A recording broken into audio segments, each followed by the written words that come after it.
शायद की बराह रास्त प्रेस कॉन्फ्रेंस DGISPR शरीफ साहब की पूरी कौम ने देखी और तमाम टीवी चैनल्स ने दिखाई और फिर सोशल मीडिया की जिन्नत बन गई।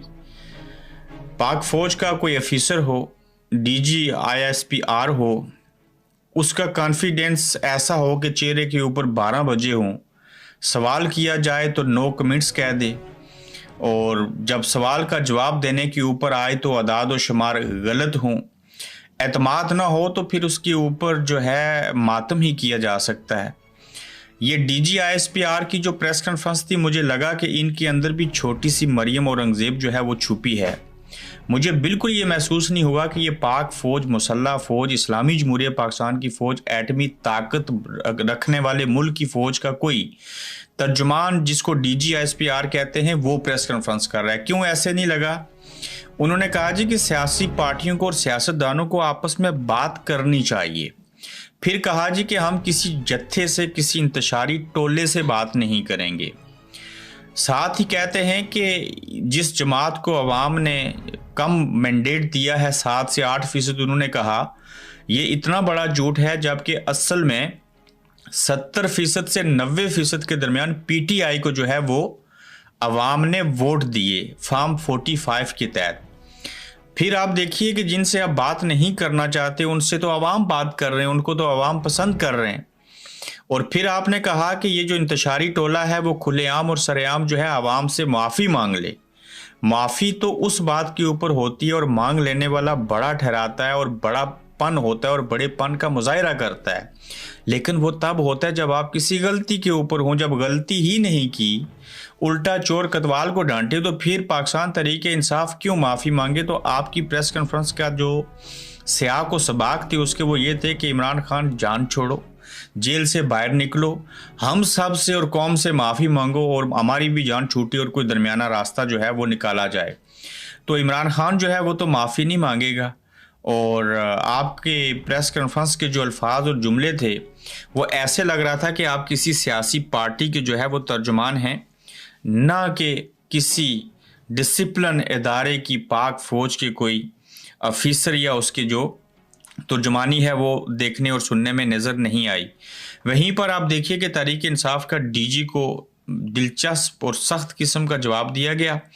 मुखातब करते हैं अमाद अजहर और वो कहते हैं DGISPR की प्रेस कॉन्फ्रेंस को वजह बना के, जनाब DGISPR साहिब, जब आप सियासी बयानात देंगे और एक जमात को अपनी तनकीद का हदफ बनाएंगे तो फिर तनकीद और जवाब मसूल करने का अपने अंदर हिम्मत और हौसला भी पैदा कीजिए।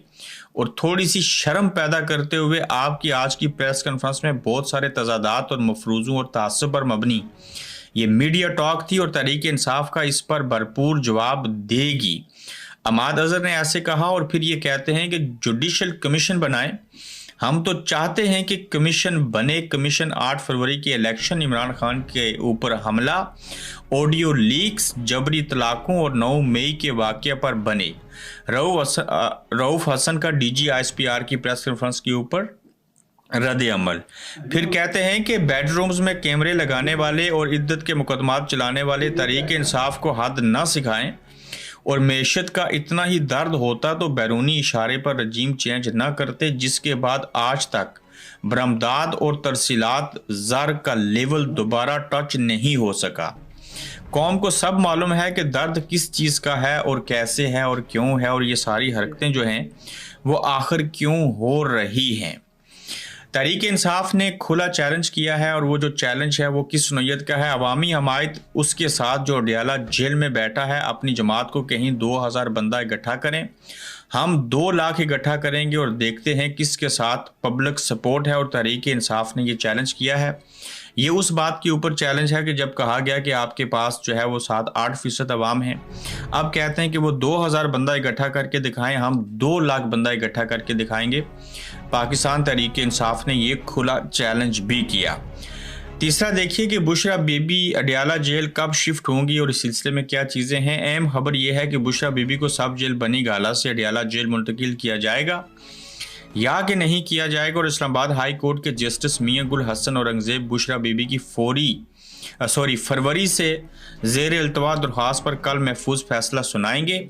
अदालत के सामने जेल हुकाम ने जेल में गुंजाइश न होने और सिक्योरिटी इश्यूज़ की वजह से बुशरा बीबी को डयाला जेल मुंतकिल न करने का मौक़िफ़ इख्तियार किया था। उस डयाला जेल में बुशरा बीबी को बनी गाला, जिसको सब जेल बनाया गया, वहाँ से डयाला इसलिए नहीं भेज रहे कि वहाँ पे जगह नहीं है, स्पेस कम है। जबकि जज साहब को भी पता है और आम लोगों को भी पता है और जेल हुकाम को भी पता है कि बुशरा बीबी को जिस जेल में इसलिए नहीं लाया जा रहा कि डयाला में ख़वातीन के लिए जगह कम है, वहाँ 142 ख़वातीन को बुशरा बीबी के बनी गाला अडयाला जेल से मुंतकिल करने के बाद लाया गया और अब भी तकरीबन 150 ख़वातीन कैदी जो हैं उनको मज़ीद अडयाला जेल में रखा जा सकता है। और ये दुनिया की पहली खातून, वो भी इमरान खान की अहलिया हैं, जो ये बात कह रही हैं कि मुझे घर से अडयाला जेल ले जाओ।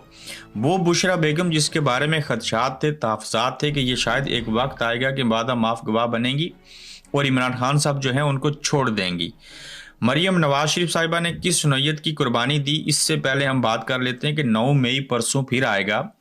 9 मई 1 साल पहले भी हुआ था। ये लोगों को इतना सख्ती से 9 मई याद है कि अगर दूध की बोतल लेने के लिए इंग्लैंड में भी लोग जाएं और उसके ऊपर एक्सपायरी डेट 9 मई लिखी हो तो वो उसको छोड़ देते हैं कि कहीं ये ले लिया और पी लिया तो उसके बाद कहीं माफ़ी न मांगनी पड़ जाए।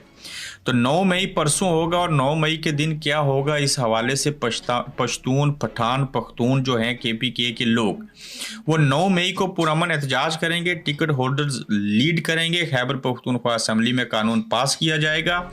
आज भी हमारा मुतालबा है कि 9 मई से मुतल्लिक जुडिशल कमीशन बनाया जाए। बैरिस्टर गौर खान ने ऐसे कहा।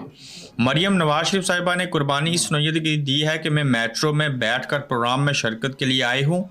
मेट्रो की सारी सीढ़ियाँ चढ़कर और फिर उतरकर आपके पास आई हूँ। मैंने आपके ऊपर इतना बड़ा एहसान किया। मैंने मेट्रो के अंदर बैठ के उसको 4 चांद लगा दिए हैं। मेट्रो की सीढ़ियाँ चढ़ते और उतरते हुए मुझे बड़ी तकलीफ़ हुई है और ये मरियम की बड़ी कुर्बानी है जो मेट्रो में बैठकर किसी तकरीब में गई हैं। ताहम एक अच्छा इक़दाम है लेकिन इसको बताने की ज़रूरत नहीं थी। पाकिस्तानियों के लिए एक बुरी खबर है और उस खबर का तल्लुक़ जो है वो एक महकमे के साथ है और इस हवाले से महंगाई के सताए अवाम के लिए बुरी खबर। और शहर कायद समेत मुल्क भर में बिजली फिर महंगी होने का इम्कान पैदा हो गया है। बिजली जहाँ पे महंगी होगी वहीं पे अब टेम्परेचर 40-45 फैसलाबाद, मुल्तान और दिगुन लाहौर के इलाकों में हो चुका है। तो वहाँ पे लोड शेडिंग भी होगी और बिजली तकसीम कार कंपनियों की जानिब से सार्फिन से 51 अरब 88 करोड़ 30 लाख रुपए इजाफी वसूली के लिए नेपरा को दरख्वास्त दे दी गई है।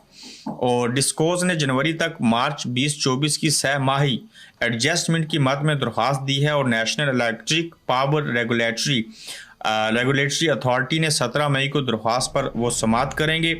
कंपनी की जानिब से कैपेसिटी चार्जेस की मद में 31 अरब 34 करोड़ 80 लाख रुपए वसूली, जबकि ऑपरेशन एंड मेंटेनेंस की मद में 5 अरब 57 करोड़ रुपए मांग लिए गए हैं। दरख्वास्त की मंजूरी के बाद जब बिजली महंगी होने का इतलाक के इलेक्ट्रिक सार्फिन पर भी लागू होगा, ताहम नेपरा समाअत के बाद ही हतमी फैसला करेगा। तो देखना यह है कि बिजली कितनी महंगी करेंगे, क्यों करेंगे, ये तो आपको वजह बता दी। तो ये पाकिस्तानी अवाम के लिए एक बड़ी बुरी खबर है जिसके नतीजे से लगता है कि अवाम के ऊपर एक मज़ीद बोझ पड़ेगा। अपना ख्याल रखिएगा, अपना फीडबैक दीजिएगा, तो इंशाल्लाह फिर आपसे मिलेंगे। आप देख रहे हैं गोरखधंधा अब्रार कुरैशी के साथ।